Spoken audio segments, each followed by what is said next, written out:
আসসালামু আলাইকুম। সংবাদে আপনাদের সবাইকে স্বাগত জানাচ্ছি। আমি ফিরোজ তোহা। শুরুতেই সংবাদ শিরোনাম। বাংলাদেশের সর্বশেষ গুরুত্বপূর্ণ আপডেট সংবাদে আপনাকে স্বাগত। শুরুতেই সংবাদ শিরোনাম, পরে বিস্তারিত। শুরুতেই জানাবো, ফেলানী হত্যায় ভারত ও শেখ হাসিনা দায়ী বললেন রাশেদ প্রধান। জাতীয় গণতান্ত্রিক পার্টি জাগপার সহসভাপতি ও দলীয় মুখপাত্র রাশেদ প্রধান বলেছেন, আওয়ামী লীগ সরকারের নতজানু পররাষ্ট্র নীতির কারণে দিনের পর দিন ভারতের বিএসএফ সীমান্তে পাখির মতো মানুষ হত্যা করেছে। আওয়ামী লীগ সরকার ভারতকে সীমান্তে হত্যাকাণ্ড চালানোর ফ্রি লাইসেন্স দিয়েছিল বলেই একবারও প্রতিবাদ করে নাই। ফেলানীর রক্ত প্রতিবাদের মঞ্চ শীর্ষক বিক্ষোভ মিছিল শেষে সংক্ষিপ্ত বক্তব্যে সব কথা বলেন তিনি।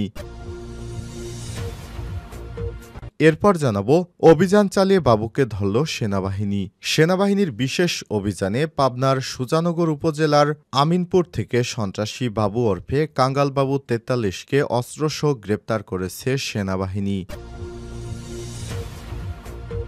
এদিকে ট্রেনের ধাক্কায় প্রাণ গেল মাইক্রোবাসের ৫ যাত্রীর। ফরিদপুরের সদর উপজেলার ট্রেনের ধাক্কায় মাইক্রোবাসের ৫ যাত্রী নিহত হয়েছে বলে খবর পাওয়া গেছে। এছাড়াও এই ঘটনায় আহত হয়েছে আরও ২ জন। আজ মঙ্গলবার ৭ই জানুয়ারি দুপুরে উপজেলার গেটদা রেল ক্রসিংয়ে এই ঘটনা ঘটে। আহতদের উদ্ধার করে ফরিদপুর মেডিকেল কলেজ হাসপাতালে নেওয়া হয়েছে। জানাবো, খালেদা জিয়ার লন্ডনে যাত্রা, নেতাকর্মীর যে দিক নির্দেশনা দিল বিএনপি। অবশেষে চিকিৎসার জন্য বিদেশে যাচ্ছে বিএনপির চেয়ারপারসন বেগম খালেদা জিয়া। কাতারের আমিরের পাঠানো বিশেষ এয়ার অ্যাম্বুলেন্স বিমানযোগে মঙ্গলবার ৭ই জানুয়ারি রাতে তিনি ঢাকা ত্যাগ করেছেন। জানাবো, শিক্ষা শান্তি প্রগতি ছাত্রদলের মূলনীতি বলে তোপের মুখে নেতা। নিষিদ্ধ ঘোষিত সংগঠন বাংলাদেশ ছাত্রলীগের মূলনীতি শিক্ষা শান্তি প্রগতিকে ছাত্রদলের মূলনীতি উল্লেখ করে গাইবান্ধার পলাশবাড়ীতে বক্তব্য দিয়েছে বিএনপির এক নেতা। তার বক্তব্যের ভিডিও ভাইরাল হয়েছে সামাজিক যোগাযোগ মাধ্যমে। বিষয়টি নিয়ে স্থানীয় রাজনৈতিক মহলে চলছে আলোচনা সমালোচনা। এতেই তোপের মুখে পড়েছে বিএনপির এই নেতা। এবং সর্বশেষ জানাবো, তিব্বতে শক্তিশালী ভূমিকম্প, নিহত ৫৩। চীনের তিব্বতের পার্বত্য অঞ্চলে শক্তিশালী ভূমিকম্পে অন্তত ৫৩ জন নিহত হয়েছে। গুরুতর আহত হয়েছে আরও ৬২ জন। চীনের গণমাধ্যম সিনহুয়ার এক প্রতিবেদনে সব তথ্য জানানো হয়েছে। প্রিয় দর্শক, এতক্ষণ শুনছিলেন সংবাদ শিরোনাম, এবারে বিস্তারিত। তবে তার আগে বন্ধুরা, অনুরোধ থাকবে সংবাদটিতে একটি লাইক দিন। এই চ্যানেলে আপনি নতুন হয়ে থাকলে আমাদের সংবাদটি দেখতে দেখতে চ্যানেলটি সাবস্ক্রাইব করে রাখুন।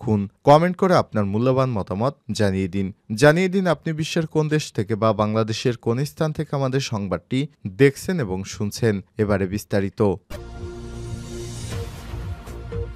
ফেলানী হত্যায় ভারত ও শেখ হাসিনা দায়ী বললেন রাশেদ প্রধান।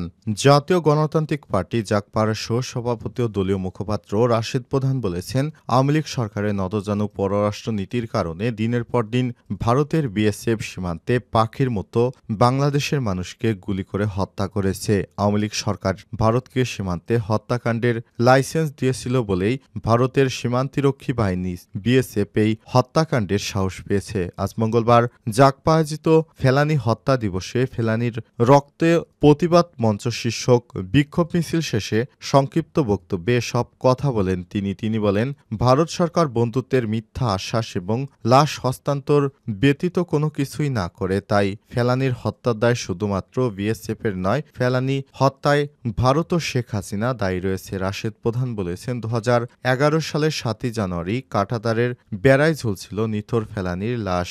এটা দেখে পুরো পৃথিবী স্তব্ধ হয়ে গিয়েছিল, অথচ শেখ হাসিনা বুক কাঁপে নাই, বিএসএফ অথবা ভারত সরকারের অনুশোচনা বোধ করে নাই। এরকম বন্ধু আমাদের প্রয়োজন নেই।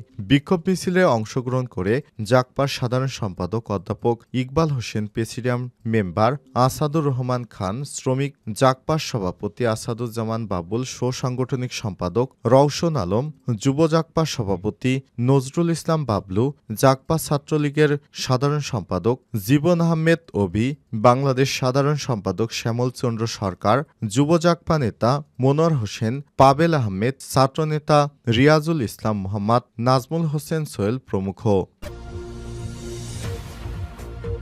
অভিযান চালিয়ে বাবুকে ধরল সেনাবাহিনী। সেনাবাহিনীর বিশেষ অভিযানে পাবনা সুজানগর উপজেলার আমিনপুর থেকে সন্ত্রাসী বাবু ওরফে কাঙ্গালবাবু ৪৩কে অস্ত্রসহ গ্রেপ্তার করেছে সেনাবাহিনী। সোমবার ৬ জানুয়ারি বিকেলে সেনাবাহিনীর মেজর শরীফুল ইসলাম বিষয়টি নিশ্চিত করেছেন। এর আগে জাতীয় নিরাপত্তা সংস্থা এনএসআই এর গোপন তথ্যের ভিত্তিতে সোমবার রাত ১২টা থেকে সকাল ৭টা পর্যন্ত অভিযান চালানো হয়। সে সময় চিহ্নিত সন্ত্রাসী বাবুর কাছ থেকে দেশীয় তৈরি একটি একনালা বন্দুক উদ্ধার করা হয়। অভিযানের নেতৃত্ব দেয়া মেজর শরীফুল ইসলাম জানান, গোপন সংবাদের ভিত্তিতে সোমবার দিবাগত রাতে অভিযান চালিয়ে বিভিন্ন মামলার আসামি বাবু ওরফে কবির কাঙ্গাল বাবুকে গ্রেপ্তার করা হয়েছে। পরবর্তী তাকে আমিনপুর থানায় হস্তান্তর করা হয়। আমিনপুর থানার ভারপ্রাপ্ত কর্মকর্তা ওসি সৈয়দ আলমগীর হোসেন জানান, সেনাবাহিনী তাকে গ্রেপ্তার করে থানায় হস্তান্তর করার পর সোমবার বিকেলে তাকে আদালতে পাঠানো হয়েছে। সেখান থেকে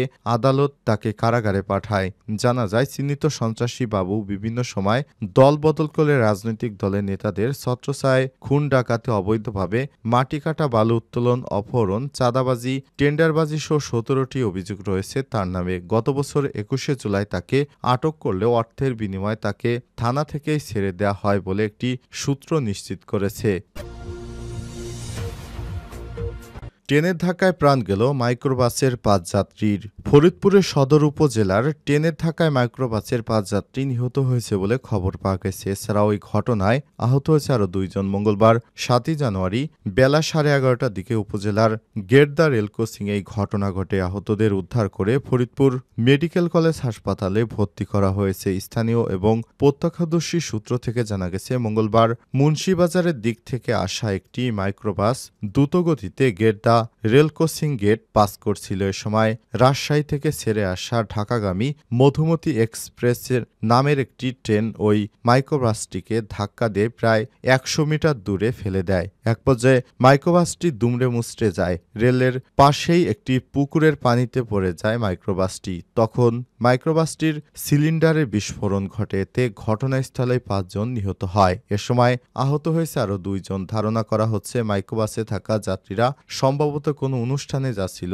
দুর্ঘটনাস্থলে ওই রেল ক্রসিংয়ের কোনো গেটম্যান নেই, এ কারণেই দুর্ঘটনা ঘটতে পারে। এ বিষয়ে ফরিদপুর জেলা প্রশাসক কামরুল হাসান মোল্লা জানান, মর্মান্তিক এই দুর্ঘটনায় ৫ জন নিহত হয়েছে। এছাড়াও আহত হয়েছে আরও ২ জন। তাদের ফরিদপুর মেডিকেল কলেজ হাসপাতালে ভর্তি করা হয়েছে। তিনি আরও জানান, প্রাথমিকভাবে জানা গেছে নিহতরা নারায়ণগঞ্জের বাসিন্দা। তাদের পরিবারের সঙ্গে যোগাযোগের চেষ্টা করা হচ্ছে।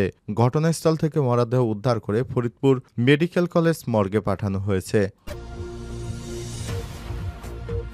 খালেদা জিয়ার লন্ডন যাত্রা, নেতাকর্মীদের যে নির্দেশনা দিল বিএনপি।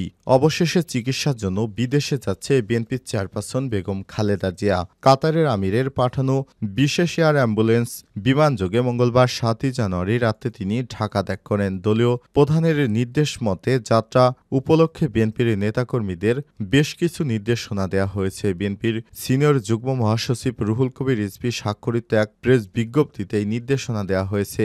বিজ্ঞপ্তিতে নেতাকর্মীদের সম্বোধন করে রিজভী বলেছেন, মঙ্গলবার রাত ৮টার দিকে বিএনপি চেয়ারপারসন খালেদা জিয়ার চিকিৎসার উদ্দেশ্যে তার গুলশানের বাসা থেকে হজরত শাহজালাল আন্তর্জাতিক বিমানবন্দরে রওনা হবেন। তিনি রাত ৯টায় বিমানবন্দরে পৌঁছান এবং রাত ১০টায় রয়্যাল কাতারি আমিরা এয়ার অ্যাম্বুলেন্স যোগে যুক্তরাজ্যের উদ্দেশ্যে রওনা হন। বিমানবন্দরে যাতায়াতকারী সাধারণ মানুষ ও যানবাহন এবং পথচারীদের চলাচল যাতে কোনো বিঘ্ন না ঘটে সেজন্য সংশ্লিষ্ট সব নেতাকর্মীকে ফুটপাতের উপর সুশৃঙ্খল ও সারিবদ্ধভাবে দাঁড়িয়ে থাকার নির্দেশ দেওয়া হয়েছে ওই বিজ্ঞপ্তিতে। বুধবার ৮ই জানুয়ারি বাংলাদেশ সময় সকাল ১০টায় যুক্তরাজ্যের হিথ্রো বিমানবন্দরে খালেদা জিয়াকে বহনকারী বিমানটি উড়ে যাবে।